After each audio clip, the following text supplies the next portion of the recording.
La vengeance du chat assassin. Anne Fine.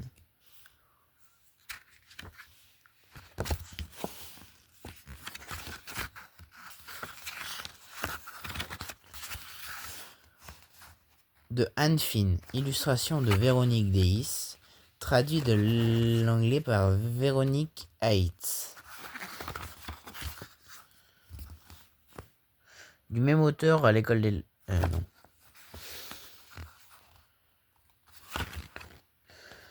Chapitre 1. Ce n'est pas mon meilleur profil.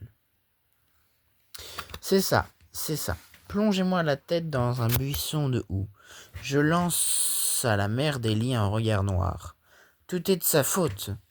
Elle monopolise mon bout de canapé. Vous savez, celui au soleil sur le coussin tout doux, là où je m'installe pour regarder par la fenêtre, juste en face des oisillons qui quittent leur nid pour apprendre à voler.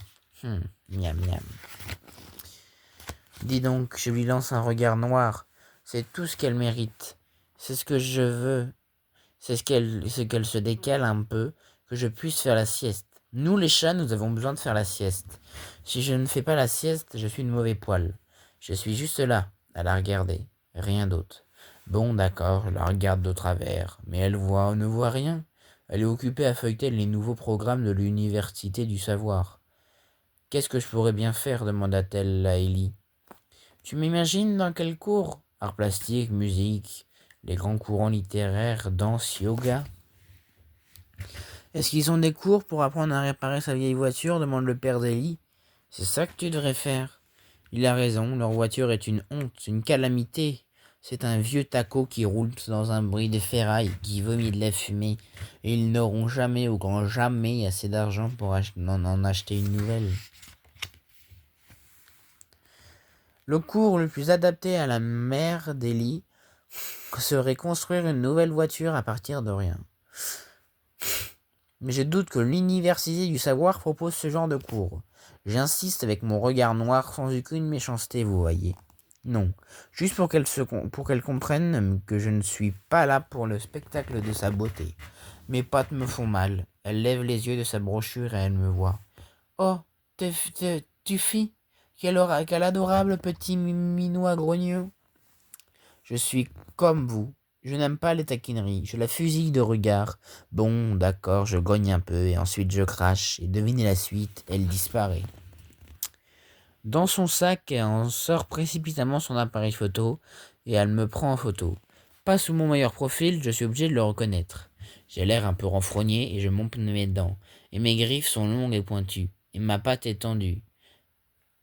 Prête à attraper un gros morceau de la jambe de quelqu'un.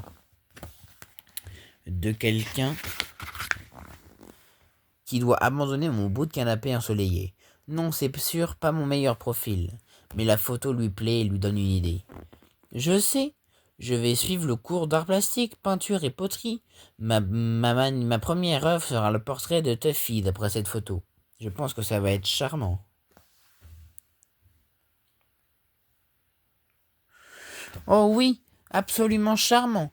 Bien sûr, charmant comme être traîné dans la boue. Chapitre 2. Oups. Et la voilà partie. Elle est incroyable, cette femme. Elle fait rugir le tas de ferraille garé devant leur maison. Elle roule, faisant un signe de la main vers son premier cours d'art plastique. Et elle revient avec mon portrait. Je la regarde depuis mon bout de mur, bien au chaud, là où je réfléchis souvent. Magnifique, s'écrie la contractuelle, pendant que la mère d'Ellie extrait son tableau de la voiture. Un vrai tigre. J'aime beaucoup, dit Monsieur Harris en remontant l'allée. Une superbe affiche du nouveau film d'horreur qui passe en ce moment au cinéma. Superbe, ajoute le père d'Ellie. Tu as saisi son expression à la perfection. Ellie ne dit rien. Je crois, si je suis vraiment honnête, que la peinture lui fait peur. La mère d'Ellie cherche où elle va bien pouvoir mettre son tableau. Elle aurait dû me demander, je lui aurais gentiment suggéré, et pourquoi pas le directement dans la poubelle. Mais non, elle inspecte le salon, et pourquoi pas là, je la fixe du regard. Oui, ça sera là, ça sera parfait. Tous les gens qui passeront dans la maison pourront l'admirer. Ah oui, à leur risque et péril, et elle passe à l'action. Elle trouve un crochet et un clou, et accroche le portrait de Tuffy. juste au-dessus du canapé, là où tout le monde peut l'admirer, et là où je pourrais l'atteindre. Si je m'étire au maximum. Oups!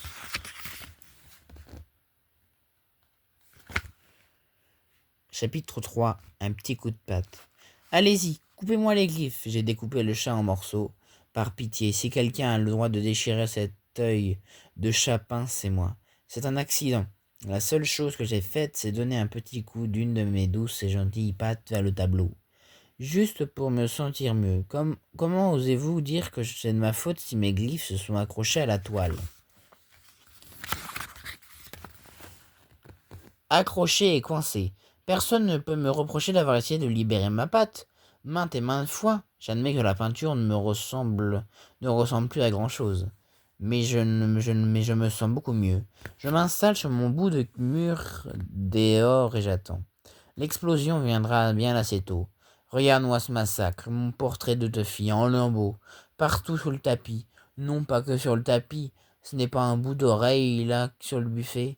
Et là, d'un bout de queue accroché à la lampe, j'ai trouvé une patte sur le rebord de la fenêtre, pleurnichait Lee.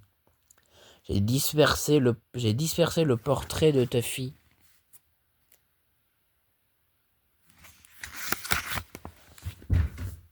Si quelqu'un a envie de suspendre à nouveau ce qui reste de ce tableau, il va devoir lui donner un nouveau nom. Peut-être après la bataille, et deviner le nom du vainqueur. Ellie ramasse la châssis et tout ce qui prend. Tout ce qui pend. Tuffy me gronde-t-elle aussi durement qu'elle peut. Regarde ce que tu as fait du tout premier tableau de maman. Tu l'as massacré? Une tragédie, je ne crois pas. Et si vous voulez mon avis, personne ne va pleurer cette disparition au musée des Beaux-Arts. La mère d'Élise sait faire rugir son épée. Son épave, assez longtemps pour aller jusqu'à son couloir plastique. Mais elle ne sait pas peindre. Je peins mieux qu'elle avec mes pattes. Et la prochaine fois qu'elle laisse régner une toile chère, immaculée, blanche, je vais lui montrer. Ça oui, je vais lui montrer. Chapitre 4. Bagarre et beauté. Allez-y, passez-moi les moustaches à chaud. Je fais une petite entaille sur sa précieuse nouvelle toile. J'étais pressé. Comment suis-je censé savoir qu'elle la laisse traîner là juste une minute, le temps d'aller à la maison prendre ses pinceaux? Elle est là en plein milieu du passage, toute belle à plat, toute propre, blanche nette, bon d'accord, immaculée, prête à servir, vous me direz. Vous pouvez me croire, je n'avais rien prémédité quand j'ai trébuché sur le tube de peinture bleue. Par erreur, avant de courir vers leur portail en passant sur la toile. Et n'importe qui aurait été aussi maladroit que moi et aurait renversé le tube de peinture rouge en revenant au pas de course vers la poubelle pour humer cette bonne odeur de poison. Poisson. Comment osez-vous m'accuser? C'est ma patte qui a glissé sur le tube de peinture jaune au moment où j'essayais de frapper la toute volée un papillon qui passait par là. Comment imaginer qu'elle allait mettre des gouttelettes de peinture partout? Et vous ne pouvez pas me condamner parce que ma queue a donné un petit coup dans le tube de peinture verte avant d'aller se promener plusieurs fois sur la toile, alors que moi j'étais très préoccupé par tous ces éclaboussures. Coloré, j'ai pensé, réjouissant, frais et moderne. Madame l'artiste en devenir n'est pas du tout de mon avis. Une toile toute neuve, bonne à mettre à la poubelle. Regarde-moi ça, c'est du n'importe quoi. Et moi qui avais prévu de peindre un superbe coup de soleil sur un lac face à un champ de boutons d'or. Ellie prend ma défense. Tuffy n'a pas voulu être méchant, il a juste vu la toile en premier. Je jette un coup d'œil à mon travail. Manuel, Ellie a raison. Vous aimez les couchers de soleil? Regardez cette grande zébrure rouge. Vous voulez un lac? Là, une tache bleue, des boutons d'or, des milliers de gouttelettes jaunes sur cette peinture. Un champ? Pas de problème, des tonnes de verre. Je lance à notre grande dame du pinceau un regard dédaigneux. Ce n'est pas du n'importe quoi. Voilà ce que mon regard lui explique, c'est de l'art. Et Ellie le pense aussi. Elle n'ose plus rien dire jusqu'au départ de Madame Picasso pour son cours. Bang, fracas, tut, tuf, tuf, tuf, dernier soupir. Mais juste après, Ellie dit à son père, je l'aime beaucoup. Est-ce que l'on peut l'accrocher? En général, il a plus de tact, mais il est toujours fâché que sa femme n'ait pas choisi le cours comment réparer son vieux taco, et il déteste le gaspillage, même s'il s'agit d'un clou sur un mur. Alors il attrape le tableau et l'accroche au-dessus du canapé. Ellie le regarde les mains croisées, émerveillée. Il faut lui reconnaître une qualité à cette fille. Elle peut être nouille, mais elle est loyale. Je vais le baptiser Bagarre et Beauté, dit-elle. Je me retourne l'œil critique vers ma première œuvre d'art. Pas sûr pour beauté, mais partant pour bagarre. Oui, j'aime la bagarre. Chapitre 5. Un soupçon de soleil. Madame, regarde ce que mes mains font comme par enchantement. Reviens dans l'après-midi avec 3 dégoûtantes mottes de boue séchée. Je ne vous raconte pas de blagues. De gros morceaux de boue séchée, s'ils avaient été verts, on les aurait pris pour des crottes de nez géantes. Comme je n'avais plus de toile, nous explique-t-elle, glacial le regard qu'elle me jette, je préfère l'ignorer. J'ai fait poterie. Poterie? Patrouille plutôt si vous voulez l'avis du talentueux auteur de Bagarre et Beauté. Je tends la patte pour caresser une des mottes. Accident, elle éclate en 1000 morceaux avant même de cogner le sol. Tuffy, comment oses-tu? Tu commences par laisser des empreintes sur ma toute nouvelle toile et maintenant tu casses un de mes jolis nouveaux pots. Jolis nouveaux pots? Tu parles, ils ne sont pas beaux. La glaise provient sûrement d'un vieux marécage. Elle range ses 2 pots à l'abri, là-haut sur l'étagère. Je parie que Tuffy est incapable de grimper jusqu'à là pour les faire tomber. Un tout petit conseil, ne jamais parier avec un chat. Cela m'a demandé un réel effort. Ma forme physique n'est plus ce qu'elle était. Mais finalement, j'ai trouvé un moyen de grimper sur cette étagère. Ces 2 pots sont encore plus laids que celui que je viens de faire tomber. Accidentellement. Vraiment horrible. Ils ont des grumeaux qui pendent par là, d'autres qui dégoulinent par ici. Il y en a même un avec une verrue en dessous. Donc chaque fois que je lui donne un petit coup, il oscille dangereusement. Eh oh! J'aimerais pouvoir vous dire qu'il a volé en 1000 éclats, ça sonnerait bien, mais c'était de l'horrible Camelot. Il l'a seulement cassé en 2. Sans tant pis, ça me va. Au moins ces choses ne sont plus 2 à terre, une à éliminer.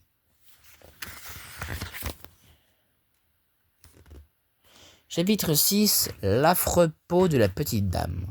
Dans cette maison, je ne suis pas le seul à détester ces affreux pots et à avoir envie de m'en débarrasser. Le lendemain matin, de mon pas nonchalant, j'arrive dans le salon à mon heure habituelle pour trouver le père d'Ellie assis juste à côté de mon coin de canapé ensoleillé. Il a une lueur dans les yeux que je ne lui connais pas. Je mets un moment à me comprendre qu'il est content de me voir. Bizarre, non? Il m'invite à venir le rejoindre. Viens là, mon petit chat. Mais on croit rêver. Viens là, mon petit chat. Cet homme n'a jamais recherché ma compagnie.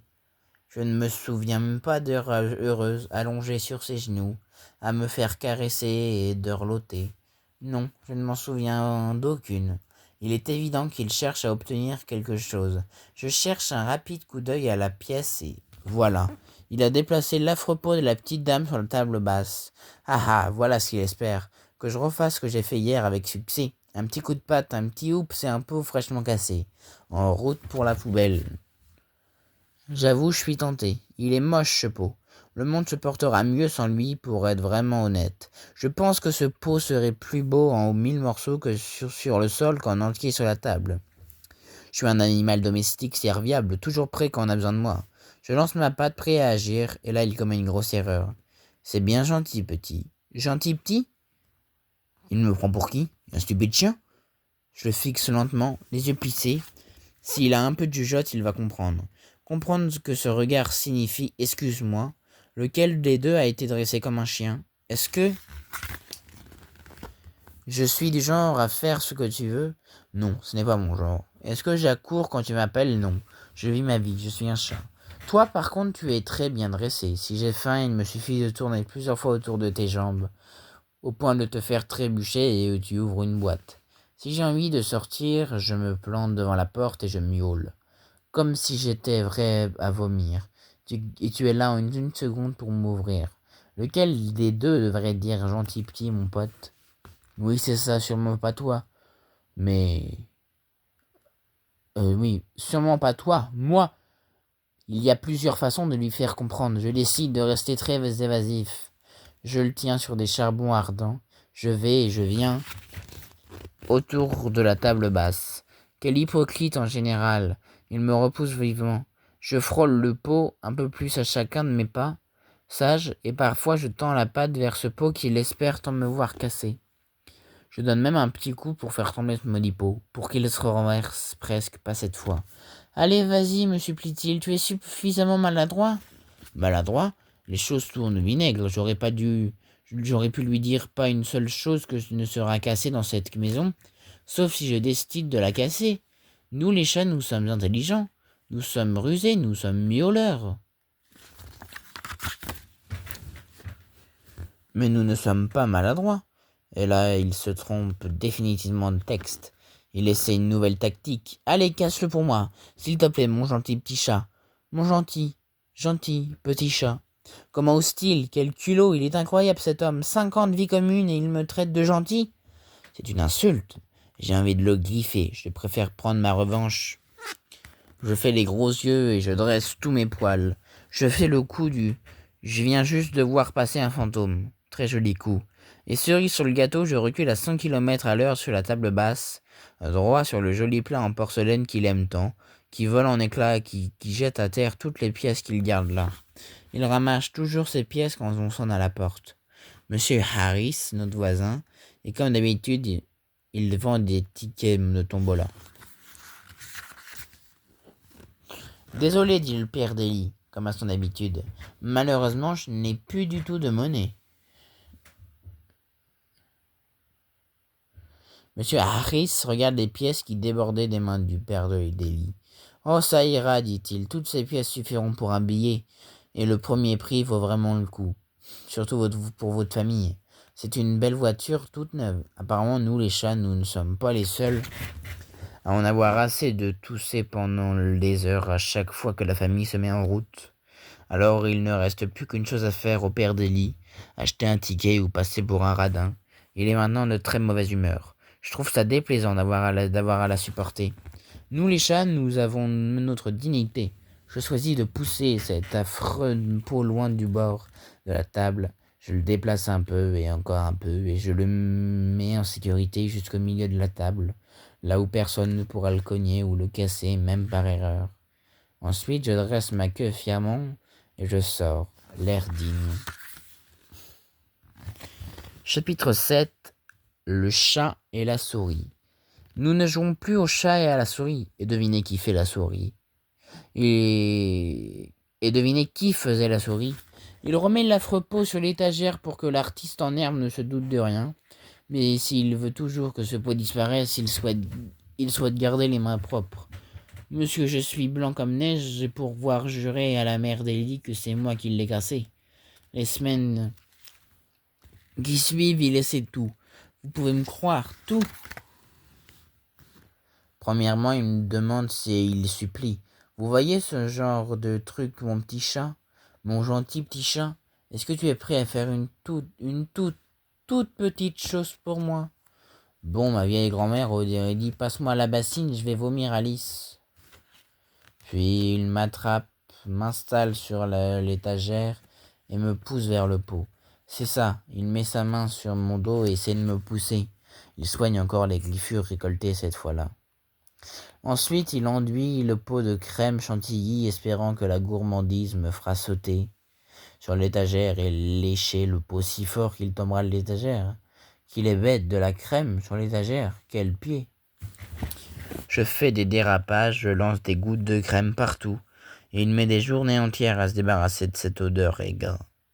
Cette semaine, je passe beaucoup de temps dehors à chasser Grégory, notre petit voisin, hors de notre jardin. Chaque fois que le pauvre garçon passe notre grille, cramponné à un mot à un mot que lui a confié sa mère, je jaillis de derrière le buisson de houx, les quatre pattes en l'air comme si je venais me plaquer sur un mur invisible juste là, devant son visage. Grégory hurle, il jette son bout de papier et se précipite chez lui. Je pousse le mot dans le buisson de où les preuves doivent disparaître et je retourne dormir sur mon mur. Un jeu stupide, me diriez-vous? Peut-être, mais ça m'amuse et ça fait passer le temps. J'attends que le père d'Élie ait fini de frotter le tapis pour se débarrasser de la mauvaise odeur qui règne dans le salon. Puis je reviens retrouver mon adversaire dans la guerre du pot. Affreux de la petite dame, un adversaire chaque fois plus rusé. Il a caché une crevette bien fraîche dans la chose. Nous y voilà. Essaie de résister, Tuffy. Essaie de sortir cette crevette sans faire tomber le pot de l'étagère. Bon, j'hésite. S'il y a bien une chose que j'aime, c'est les crevettes. Mais après réflexion, je me dis que personne, pas même le père d'Élie et son porte-monnaie en peau d'oursin, n'oserait acheter une seule crevette et il doit y en avoir d'autres quelque part. Une petite visite dans la cabane à outils et je trouve les autres, toujours dans leur sac, loin des regards, de la mère d'Élie, prête pour le petit en cas de luxe de monsieur. Prête pour le petit en cas de luxe de monsieur. Les choses tournent à mon avantage, c'est moi qui les mange. Chapitre 8. Avant 6 heures ce soir. Alors que je rentre à la maison, Bella et Tiger m'appellent depuis le mur où ils regardent la mère d'Ellie se garer. La voiture de ta famille est une vraie calamité, dit Bella. Toute cette fumée approuve Puskin. Tiger est encore plus sévère. On pourrait tous mourir étouffés. J'écoute encore ces jérémiades quand la mère d'Ellie surgit de l'allée, accompagnée de son plus récent chef-d'œuvre. Et qu'est-ce que c'est que ça encore? Un tas de brindilles trigotées? C'est sa nouvelle œuvre d'art, suis-je tenu d'expliquer. Elle a abandonné la poterie pour les sculptures de jardin. Ces sales bouts de raffia vont traîner partout, râle Bella. Et elle appelle ça un drapeau, ce truc tout là-haut? Ou alors du papier toilette s'est trouvé coincé?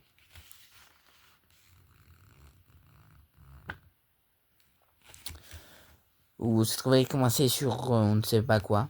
La mère d'Élie titube. Et la voiture crache encore de la fumée, mais elle n'y fait pas attention. Elle fait signe à Ellie. Viens voir mon nouveau chef-d'œuvre, je l'ai appelé Wingwan en été. Ellie court vers elle en tapant des mains. Oh, crie-t-elle, c'est adorable, c'est beau. Est-ce que moi aussi je pourrais avoir ma petite maison? Pour m'y installer, je voyais, si j'étais. Tiger détourne le regard et Bella fait comme si elle n'avait pas entendu. Tout le monde a parfois honte de sa famille. C'est comme ça que tourne le monde. Mais Ellie dépasse les bornes. C'est la reine de la guimauve. Mais ce truc de m'y installer a donné une idée à Bella. Ce wigwam serait des petits coins pour chats formidables. Une taille parfaite, de l'intimité. Et ce drapeau permettrait d'indiquer si c'est occupé. Et comment c'est occupé, ajoute Tiger. Il se tourne vers moi. C'est ce que l'on appelle le symbolisme, m'explique-t-il. Je le sais parce qu'un même membre de ma famille suit le cours sur les grands courants littéraires dans la même université. Espérons qu'elle va déplacer le wigwam au milieu des fleurs, dit Puskins. Ce serait plus simple pour creuser un trou après. Je vis en famille. Les gars, je joue les ravageois, vous oubliez la pauvre Ellie? Elle ne va pas s'asseoir et jouer à si j'étais dans les toilettes publiques. Notre petite dispute nous occupait encore quand la voiture, toujours fumante, a pris feu. Pimpon, ce sera notre cri de ralliement pour notre ronde nocturne. Pour conclure, Bella a pris la parole. Quel dommage que le père d'Ellie ne retrouve pas son ticket de tombola, le ticket gagnant pour la voiture neuve. Qu'est-ce que tu dis? Elle se tourne vers moi. Tu n'es pas au courant? Le tirage au sort a eu lieu il y a quelques semaines. Selon le carnet à souche, le père d'Ellie a le ticket gagnant. Mais M. Harris dit que selon le règlement, le gagnant doit se présenter avec son ticket pour remporter le prix. Avant 6 heures, précise Puskins ce soir. Tapante, autrement la voiture ira au deuxième. Première nouvelle, dis-je d'un ton gêné. Comment c'est possible? Tout le monde est au courant et le père et la mère d'Ellie aussi. Monsieur Harris a envoyé Grégory au moins une douzaine de fois avec un mot pour les prévenir. Je suis encore plus gêné. Je jette un coup d'œil coupable au vieux papier amassé sous le hou. Je ne peux m'empêcher de marmonner. Pauvre de moi. Oh, pauvre de moi. J'espère que le ticket n'est pas perdu, dit Puskins. Un ticket, c'est si petit, il est très facile de ne plus savoir où on l'a rangé dans une maison. Je fixe un nuage au-dessus de ma tête, sans pouvoir prononcer un mot. Autour de moi, ils soupirent tous. Notre vie aurait été plus douce si ta famille avait eu une nouvelle voiture, dit Bella. Ils auraient pu partir plus souvent en promenade, nous laissant un peu tout seuls. On ne dit rien. On repense au bon vieux temps, à nos courses dans le salon, aux coussins déchirés, aux stupides poissons rouges morts de peur. Bon, d'accord. Et ce n'est pas une blague, je plonge la tête dans le buisson de houx, je dois aller très loin pour récupérer un papier pas trop déchiré. Bella est une chatte mouchetée et dodue. Elle m'aide à défroisser le papier. Nous avons bien aimé cette heure de repos sur les dalles chaudes. Et puis je glisse le papier sur la porte arrière. Et bien sûr, la mère d'Illy le trouve. Georges, on a gagné la même voiture à la tombola. Il nous faut le ticket que tu as acheté au père de Grégory et la voiture est à nous. Elle se précipite sur lui. Où l'as-tu rangé ce ticket pour être sûr de ne pas le perdre? Elle marque un temps d'arrêt. Georges, tu sais où tu l'as rangé, n'est-ce pas? Ellie et moi, on effectue un demi-tour pour nous retrouver face à lui.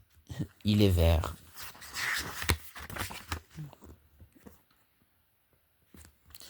Chapitre 9. Cours, papa, cours! Bien sûr, ce pauvre homme n'en a aucune idée. Je les regarde mettre la maison à l'envers, retourner les coussins, soulever les tapis, vérifier toutes les enveloppes. L'horloge indique 6h moins le quart. Ils sont désespérés. Il doit bien être quelque part. Où l'as-tu mis? Fais un effort. Il s'arrache les cheveux et pleurniche. Je ne sais pas. La seule chose dont je me souvienne, c'est d'être dans cette pièce, le ticket à la main.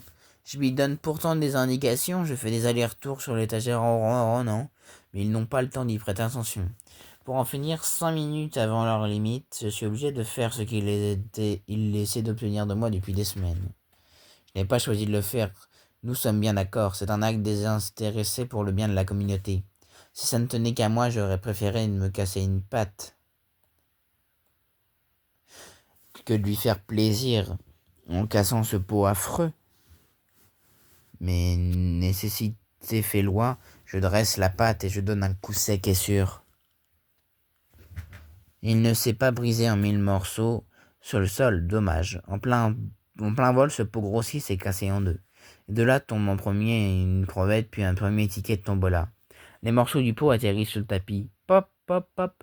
Mais il fait une crevette ici. Il n'a pas le temps de rougir, il ramasse vivement le ticket et se jette sur la porte. Cours, papa, cours, crie Ellie. Chapitre 10. Une victoire juste et une issue heureuse. Ma bande m'a tout raconté après coup.